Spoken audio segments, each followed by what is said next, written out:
Hi friends, Greek yogurt is one of the biggest symbols of healthy eating, not because it's yogurt, but because it has a lot of protein. Have you seen this? 20 grams of protein. This one has 20 grams of protein too. Basically, it has nearly 2 to 3 times more protein than regular yogurt. Don't you just assume that when you have more protein, you automatically think these products are healthier? This number, 20, is so valuable that one of the largest food companies in the world is suing its competitor. But is it really about protein? The neat things about food lawsuits is that they expose creative ways. So in this video, let's explore the real reason why these companies are fighting over the number 20. And in order to understand that, you actually need to know what most people miss. Number one, how do they make yogurt high in protein? Number two, how much protein do you actually need in a day? And number three, is more protein better? And in the end, I'm going to share with you my favorite protein sources that you can use as a topping for your favorite yogurt that doesn't have to be Greek. Now, the case is still pending in the courts. It was literally filed in federal court June 15, 2026 by Danone, the makers of NACPro, against Chobani, the makers of Chobani 20 protein. NACPro has 20 grams of protein too. So basically, Danone is calling out Chobani for false advertisement. By the way, there's been other lawsuits with Chobani regarding false advertising that I'm going to tell you about later. Anyway, Chobani, notice, is using a larger serving size to reach the number 20 to make people think that Chobani is equivalent to the protein in NACPro, who says 20 grams of protein has become a crucial purchasing threshold for consumers. Now, they think people shop for products that say 20 grams of protein on the front. And Danone argues that Chobani is benefiting from that marketing advantage without changing their recipe. So they're not playing fair. You really think they have a case when Chobani just gives you more yogurt? So why are these two billion-dollar companies fighting over 2 grams of protein? Because protein is one of the most valuable words in the food industry, and it's really seared into the minds of Americans for being better quality food. Now, Americans, we are obsessed with the word protein. If you think about it, when was the last time you asked, am I getting yogurt in this container? Or are you asking, I wonder how much protein I get when I eat this? And that's exactly what Danone argues. And you'll be surprised how Greek yogurt is made. And for my research, I was really surprised about that too. There's nothing Greek about what most commercial Greek yogurts, and I'll share a little bit of that later too. But keep in mind, Danone and Chobani lawsuits, this lawsuit is not arguing over protein or yogurt quality. Danone is just saying Chobani isn't playing fair and using a bigger measuring cup compared to what they're supposed to be using. Now, I don't know who's ultimately going to win this lawsuit. That's really for the judge to decide. I also didn't know that the FDA has a standardized serving size. It says that 170 grams, which is actually, is it this container? This is a 150 gram container. 170 grams is serving size. And I've seen many packages that have more servings, like, this one has 190 grams, which is, definitely like 40 grams more than this 150 grams. So Chobani basically kind of relabeled its container to fit the 20 grams protein, but they gave you more food. Should be no big deal if you're giving me more food, right? There's going to be more protein. And if that's the case, maybe you should tell me on the label, which they did, but they didn't, nowhere on this label do I really know I'm getting more food except for the container. So Danone argues that Chobani used an FDA reference amount for 170 grams. It would be only 18 grams of protein, not 20. So on the surface, seems like kind of a silly lawsuit. But if two of the largest yogurt companies in America are fighting over 2 grams of protein, it really made me realize something about Americans, that we really don't understand, how they make this yogurt and how they put protein in it. I mean, really, how did they actually get more protein in Greek yogurt? Now, normally, when you make a cup of regular yogurt, you will use 1 cup of milk, which is 240 milliliters. So a typical serving size of a regular yogurt, which is 170 grams, comes from 170 grams of milk. Now, Greek yogurt is very different because the liquid whey is strained away, so it takes much more milk to make the same amount of yogurt. And you'll be actually fascinated to hear who invented that. And I'll share that with you too later. So a typical 170 grams of Greek yogurt is probably made from 2 to 3 cups of milk. But I've noticed that there's actually a lot of other ingredients in some Greek yogurts that are not a byproduct of milk or even from the bacteria that they're supposed to use to ferment this yogurt. Have you noticed that?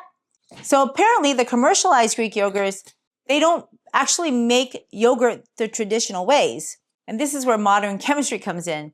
They actually put other ingredients in the yogurt to give you the texture and protein. I think it's kind of like American cheese. Did you know that American cheese, invented in Switzerland, but how we've really skewed it when the ingredients that we put it in now really wouldn't be even qualified to meet the name cheese in many countries. So in my opinion, some of these ingredients that we put in American yogurts are actually quite harmful. That's really for another video. And by the way, if you find values in my videos, would you mind checking if you're subscribed? And if you are not subscribed, please hit the subscribe button, like button, and share button, because it does change how many people get to watch my videos. I appreciate your partnership in helping to change the world. So let's get back to protein. So how does Oikos Pro really make its yogurt? Well, let me read the ingredients. It has cultured, grade A, ultra-filtered, non-fat milk, water, whey protein, concentrate, cream, less than 1% tapioca starch, natural flavors, lemon juice, concentrate, stevia extract, potassium sorbate to maintain freshness, vitamin D3, pyridoxine hydrochloride, vitamin B6, riboflavin, vitamin B2, and yogurt cultures and Thermophilus L. vulgaris. And does that all sound like it's from milk? So that makes sense. They added a protein powder called whey to boost the protein to 20. Isn't it interesting that Oikos Pro is a French-owned company? It's suing a Greek yogurt labeling at basically an American company founded by an immigrant from Turkey. So why are they owning the Greek yogurt space when they aren't made in Greek or under Greek ownership or even following traditional Greek recipes to make Greek yogurt? Have you wondered that before? Yeah. To be fair, I'm going to read the ingredients for Chobani 20 grams of protein.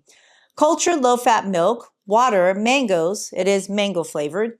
Actually says less than 2% of natural flavors, lactase, fruit pectin, vegetable juice for color, sea salt, stevia extract, guar gum, locust bean gum, lemon juice concentrate, and then it has like asterisks, under the lactase ingredient not found in regular yogurt. So I don't think they're following traditional Greek recipes to make these Greek yogurts, right? I don't know. I was wondering if there was actually any yogurt made in Greece or owned by Greek people or used with traditional Greek methods to make Greek yogurt. And by golly, there still is one that I actually noticed that is still owned by a Greek company, although they now make their yogurts in America. This is, I think, Faya, which is not involved in this lawsuit. However, Faya did sue Chobani in 2012 in the United Kingdom because, Chobani was calling themselves Greek when they were an American company. And Faya won the lawsuit for false advertisement and forced Chobani to relabel their products as Greek-style yogurt, not Greek yogurt. But here in the U.S., we're not as picky, We don't have those definitions for Greek yogurt. And I don't know why not. Maybe because in the U.S., Greek yogurt is generally accepted as a style of yogurt, that is strained rather than being produced in Greece or owned by a Greek person.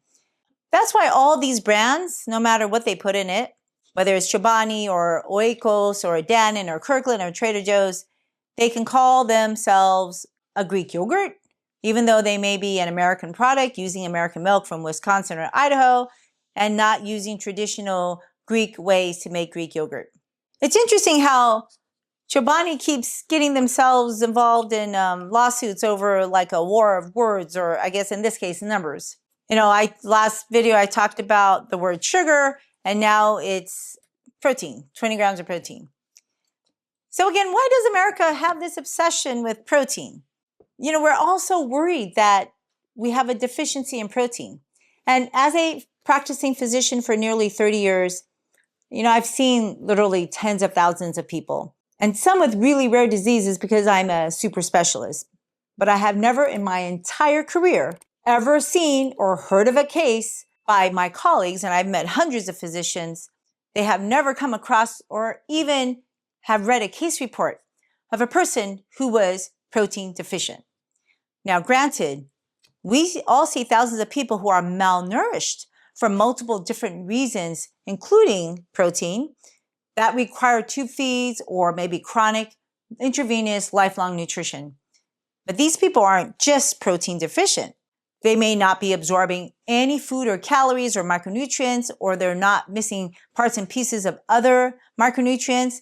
Basically, they're not getting enough food. And when you eat food, you're not just eating protein. There's carbohydrates, there's essential fats, there's like 90 different essential nutrients that includes minerals and vitamins too. So how in the world did people get stuck with this idea that there is even such a thing as protein deficiency? I've never seen so many people obsessed, and, they use the word sarcopenia, referring to people who lose muscle mass, strength, and physical function, confusing it with protein deficiency. You get sarcopenia not because you're not eating protein, right? You can eat plenty of food, even lots of protein, and still have sarcopenia because you're unable to move your muscles. That's not just a protein deficiency, folks. That's just basically a nutrition and movement problem. And somehow we've equated and confused protein deficiencies like with some endpoint, like, people missing vitamin C and getting scurvy. That's not how protein works, folks. But I do think I know how the protein myth came about. So back in the 1800s, affluent people who ate more protein, they looked better.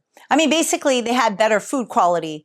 And when you eat more food with better food quality than the rest of society who had a food shortage, you're going to look better. So then the experts believed the world faced a major protein gap when they were facing a food shortage.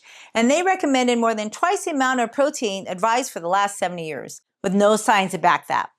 The USDA was basically recommending that men get 110 grams of protein a day, thinking that it was a primary source of muscle energy. And that whole theory was invented, made up, by a guy named Justus von Liebig, an influencer scientist who enrolled the whole world into his story. If you point your camera app to this QR code, it'll take you to a link for a free handout that I created just for you. And if you like it, if you want to see other handouts, please go to the link in my show notes, and then you can leave me your feedback on what I could do to help you in your journey. Okay, back to the video now. And when it comes to health and longevity and health span, I may not be the smartest cookie, but there are plenty of people who seem to know what they're doing, living long past 90 and still very healthy. So I'm just going to do what they do. Justin van Liebig, you know what age he passed away? 69. And he was suffering from recurring chronic respiratory problems in the late 1800s and declining health. Two of our American presidents, Thomas Jefferson and John Adams, they both passed away on July 4th, 1826. Thomas Jefferson, he lived to 83 years old. John Adams was 90. They were not protein-obsessed people, folks. But nonetheless, Dr. von Liebig was very influential, and other people started studying under him and following him, like Wilbur Altwater, a chemist and physiologist who got the USDA to recommend 110 grams of dietary protein a day for working men in the US based on Liebig's protein theory, noticing that rich people ate more protein. Yeah, like rich people just get more food. And it wasn't until later that people discovered essential micronutrients was missing in people's food and that they were the primary driver of health span and lifespan because people were not just protein deficient. In the 20th century, a Yale professor proved that physical performance, it could be achieved with half that amount of protein. But by that time, the average American was already eating Van Leeuwenhoek style and basically was getting 80 to 90 grams of protein a day. I bet you're probably one of those folks. So when it comes to protein, more is not always beneficial. It's like your GPA. If you've already have an A plus in, a certain class, studying more for that class, doing extra credit for that class, it's not going to raise your GPA when you're failing in other courses. And that's what was happening. We're actually failing to get adequate micronutrients and fiber, but we're still so focused on where we're getting an A plus in. We're focused on protein. And it's just not us in America, though, because somebody in the UN, United Nations, declared that the world had a protein gap too. And so in the 1950s, the UN started investing in nutrition based on that protein gap theory because they thought that a protein gap was the leading cause of infant mortality in developing nations. So they made their nutrition based on that theory. And by the 1970s, it was proven to be false. It was basically a UN fiasco. They invested hundreds of thousands of dollars in protein-rich food, and it didn't work. It didn't save lives. And yet, we're doing to ourselves the same experiment in this protein environment. People prove that once your energy requirements are met, protein deficiency is unlikely to happen. So if you eat enough food, enough calories, you automatically get enough protein from an ordinary diet. And there's so many stories that people can make up about food and nutrition, but there's only 3 macronutrients, folks. And people are just recycling these stories that have been played already. We already know the outcome. There's no brand new diet. We just need to read a little bit of history to have that wisdom to see what those diet outcomes will be. See, the problem these days is that we're not eating ordinary food. We're eating highly manipulated, ultra-processed foods, whether it's full of fat or carbs or proteins. And there's like 2 basic camps, super high in protein or super high in refined carbs with fat. And protein quality, folks, that super duper matters. The amino acid profile matters. Your micronutrients with those amino acids wrapped in specific fiber matters. The packaging, the food matrix matters. That determines how it will metabolically affect your body. So when you eat parts and pieces of loose, ingredients, you lose control all over that. Now, the USDA recently just changed its dietary guidelines for America. Its new recommendations actually increase the protein requirements, and that has changed the requirements at 0.8 milligrams per kilogram per day, which was 56 grams a day protein for a 70 kilogram pound adult, to 1.2 to 1.6 grams per kilograms per day. And guess what? Americans have already been consuming and meeting those protein requirements. We've been eating those protein requirements, and we have a whole host of chronic metabolic diseases. We've been sick from eating that and everything else, right? So obviously, that's not the problem that society faces, folks. We're not having a protein deficiency. That's most people. If you are sick and not eating, that's a different story, right? People who are eating, they're not protein deficient. So if society has already been eating that amount of protein and we are not expanding our lifespan or health span, and we're getting chronic diseases at a younger age, including cancers, don't you wonder if there's something that we should be doing that we're not, that has nothing to do with the amount of protein that we're getting? So what does an actual longevity country with over 2 million people who are over the age of 90 recommend to their citizens? And of course, I'm talking about the Japanese. The Japanese actually use a distinctive index called the tentative dietary goal for preventing lifestyle-related diseases.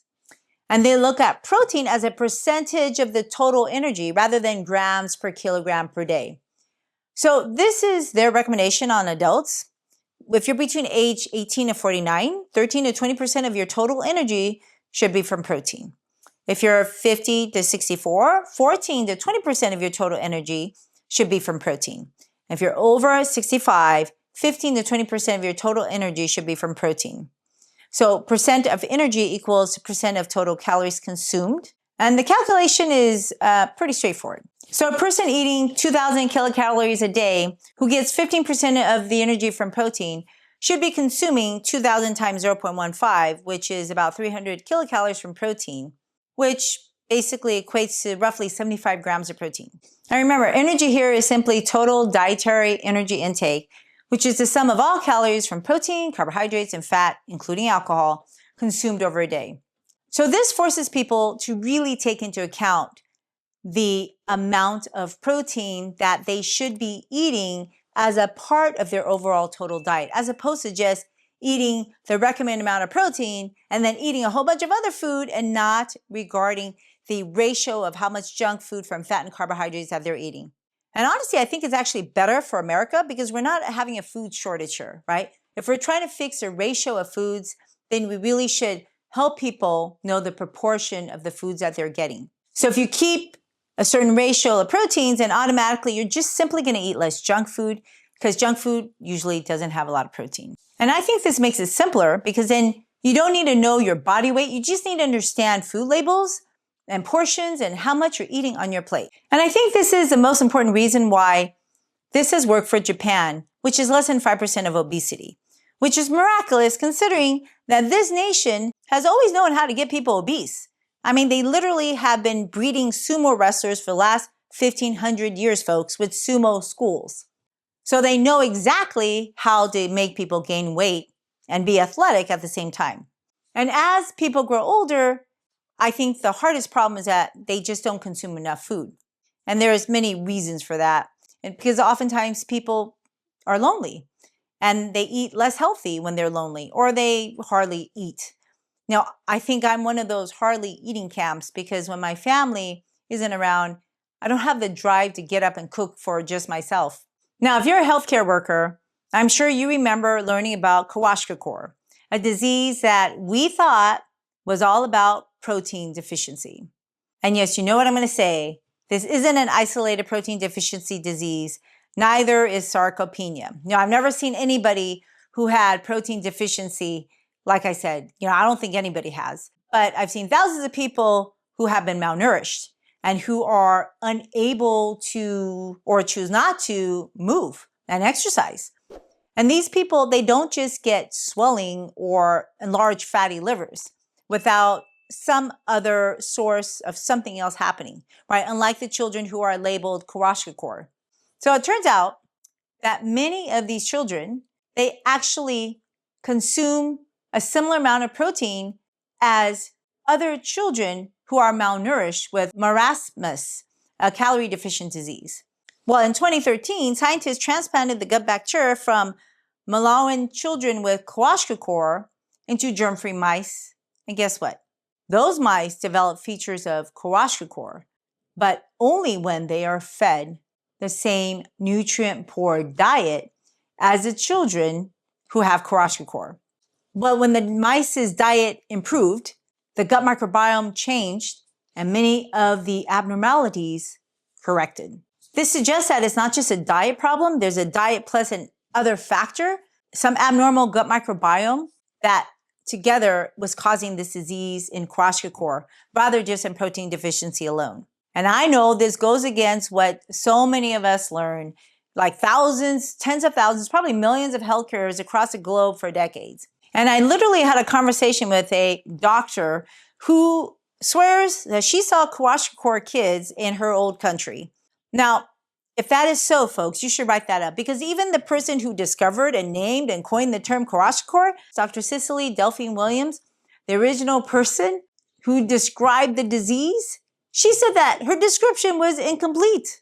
Plus, we've already done those protein experiments on thousands of people who were pregnant women or lactating women and children And even in growing children, adding extra protein didn't make them grow better, folks. We've confused a problem with food quality, an adequate amount of calories, with protein deficiency. And by the way, if you want to add more protein to your yogurt and get other beneficial nutrients that I keep talking about, these micronutrients and fiber, try adding some sweet beans, maybe some flax seeds, wheat germ, nuts, and seeds. They're so much nutritious than your whey protein powder. Because when you eat those foods, you're eating whole food. You're not eating a byproduct of the dairy industry used to feed livestock. Can you imagine if we took your breast milk and purified the protein and then sold it to you to fatten you up? At this point, are you wondering what else is in your yogurt? Well then, watch part 3.